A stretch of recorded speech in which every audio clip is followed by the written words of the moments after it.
Hallelujah. परमेश्वर के नाम की स्तुति हो।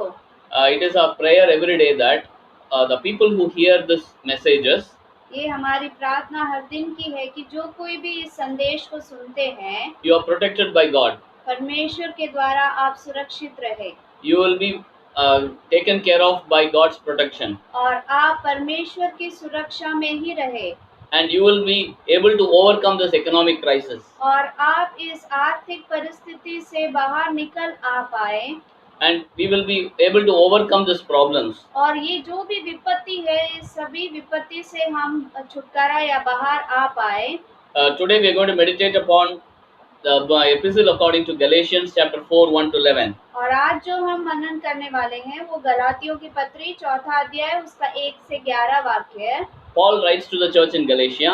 पौलुस गलातियों की कलीसिया को लिखते हैं। When he writes about the problems in the church. और जब वो लिखते हैं तो जो कलीसिया में जो समस्या थी उसके बारे में लिखते हैं। In chapter 4, और 4 अध्याय में he emphasizes on the topic called heir and slave. और वो ज्यादातर इस 4 अध्याय में वारिस और बंधुआई में रहने के बारे में कहते हैं। And he mentions about the benefits of being a heir. और ये भी बताते हैं कि एक वारिस होने से क्या क्या फायदे होते हैं। And what are the responsibilities of a heir. और उस वारिस का क्या क्या उत्तरदायित्व होता है। And what are the benefits that he gets out of being a heir. और वारिस होने से उसे क्या क्या फायदे होते हैं।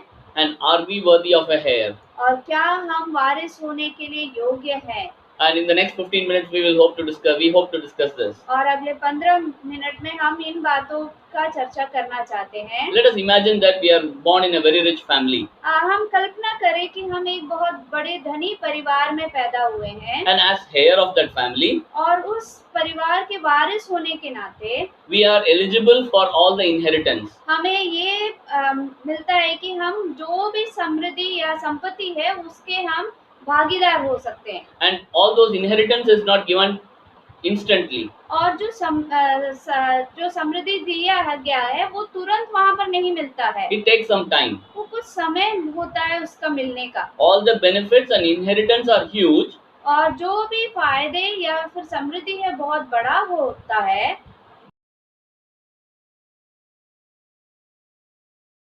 But we don't get it instantly. लेकिन वो तुरंत हमें नहीं मिलता है। But we are eligible for it at an appointed time. और उसके मिलने के लिए हम तभी योग्य होते हैं जब उसका सही समय होता है। And during that time, और उस समय में before we get those inheritance, वो समृद्धि मिलने से पहले we are actually groomed. हमें हमारा पालन किया जाता है। We are kept under guardians. और हमें एक सुरक्षा के अंदर रखा जाता है। And we are taught rules and regulations. और हमें सारे नियमों का सीख दिया जाता है। We are observed. और हमें ध्यान पूर्वक देखा जाता है। Sometimes, लेकिन कुछ समय में we look as if we are in bondage. और हम ऐसे दिखते हैं कि जैसे कि हम कुछ बंधुआई में हैं। As a person who doesn't have freedom. और ऐसे एक व्यक्ति की जैसे दिखते जिसमें कोई स्वतंत्रता नहीं है। Or in other words, we are preserved. और दूसरी भाषा में हम बोले जाए तो हमें बनाया रखा जाता है या बचाया रखा जाता है। In verse 4, चौथे वाक्य में it reads like this. इस प्रकार हम पढ़ते हैं।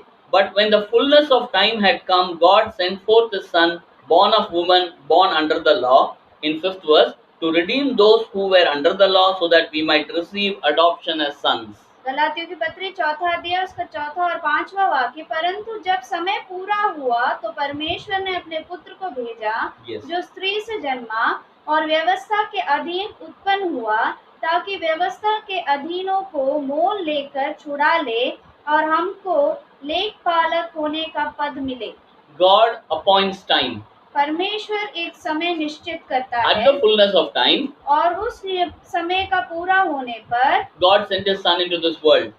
परमेश्वर ने अपने पुत्र को इस दुनिया में भेजा। Do you know why He sent it? आप जानते हैं कि क्यों उसे भेजा गया? He was sent not to take us to heaven.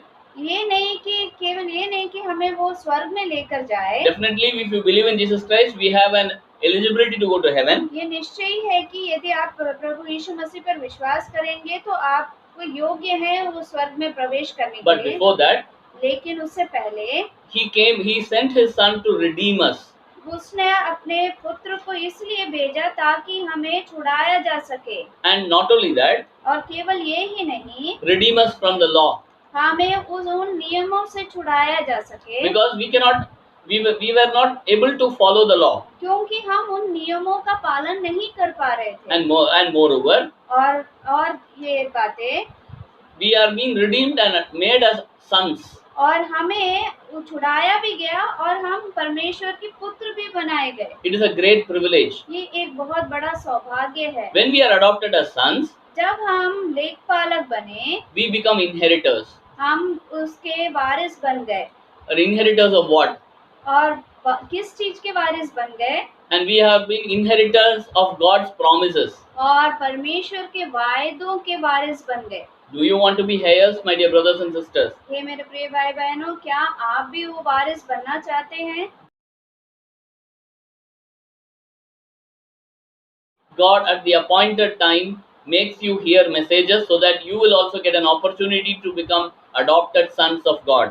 परमेश्वर एक सही समय देता है वारिस बनने का और इन संदेशों को सुनने का, ताकि आप भी लेखपालक बन जाएं। And the biggest thing is, और सबसे बड़ी बात ये है, and the most important thing of Christianity is, और मसीह की सबसे मुख्य बात ये है, it is not a religion. ये एक धर्म नहीं है, It is a relationship. ये एक संबंध है। Because we are adopted as sons, क्योंकि हम लेखपालक हो गए हैं, we have a privilege to call God as the Father. हमारे पास एक सौभाग्य है कि हम परमेश्वर को पिता के रूप में बुलाएं। And this eligibility was brought forth because of the presence of Jesus Christ. और ये जो सौभाग्य हमें दिया गया इसलिए क्योंकि यीशु मसीह को इस दुनिया में भेजा गया।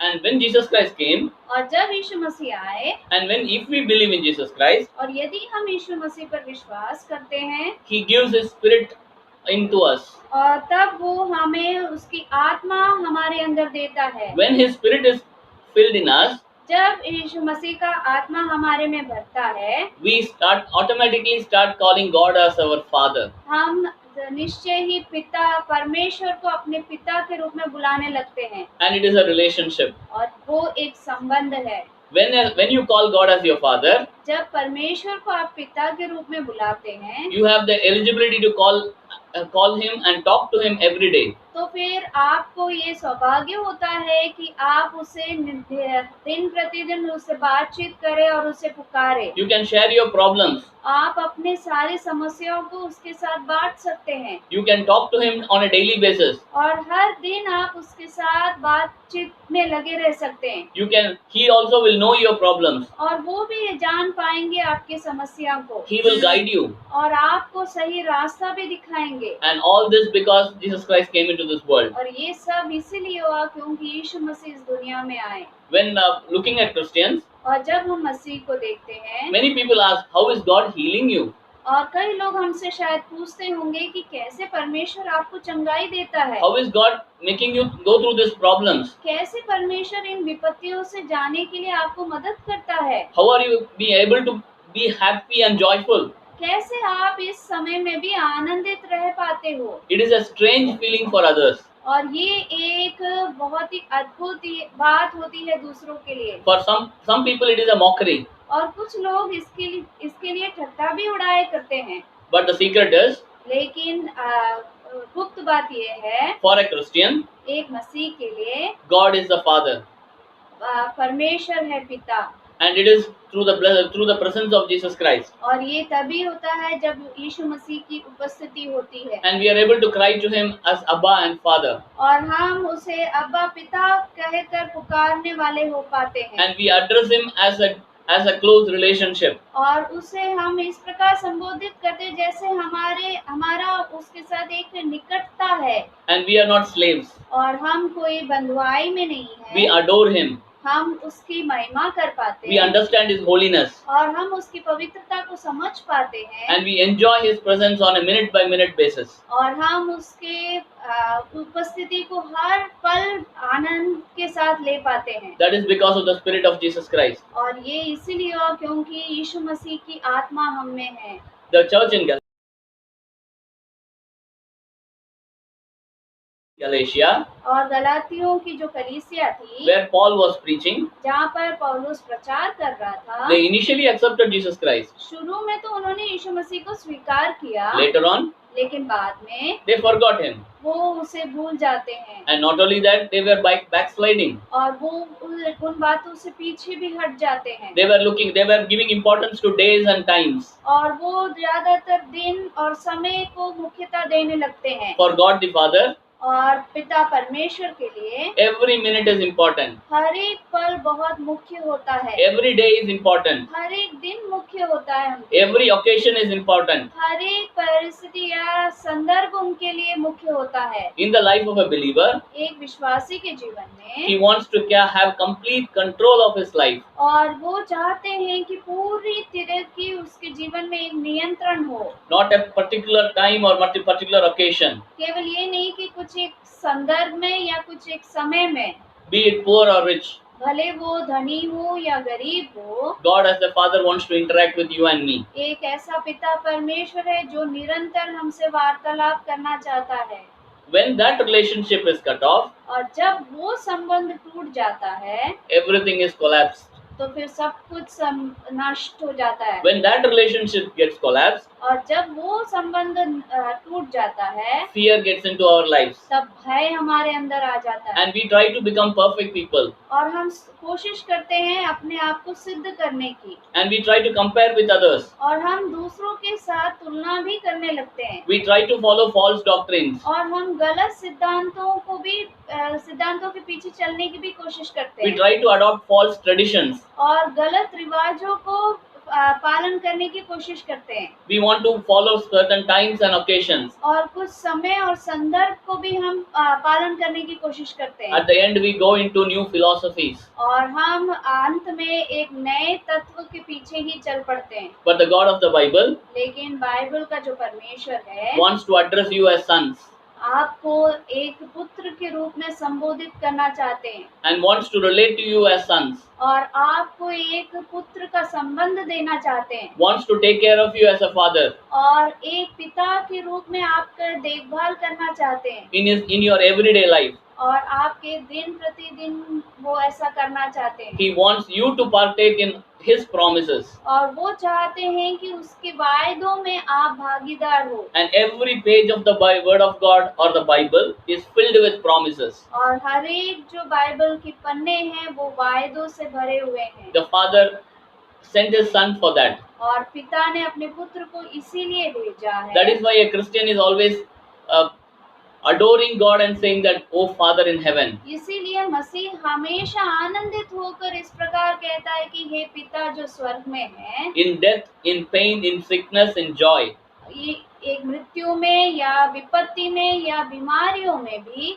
He addresses God as the Father. वो परमेश्वर को अपने पिता के रूप में संबोधित And करते हैं। everything in a life of a believer और हर सब बातें एक विश्वासी के जीवन में goes with the accordance of Father's will. और सब कुछ परमेश्वर के इच्छा के अनुसार ही होता है। It is not an instant happening or a sudden happening. ये तुरंत होता नहीं है या तात्कालिक में नहीं होता है। We also want you to understand this. और हम चाहते हैं कि आप भी इन बातों को समझें।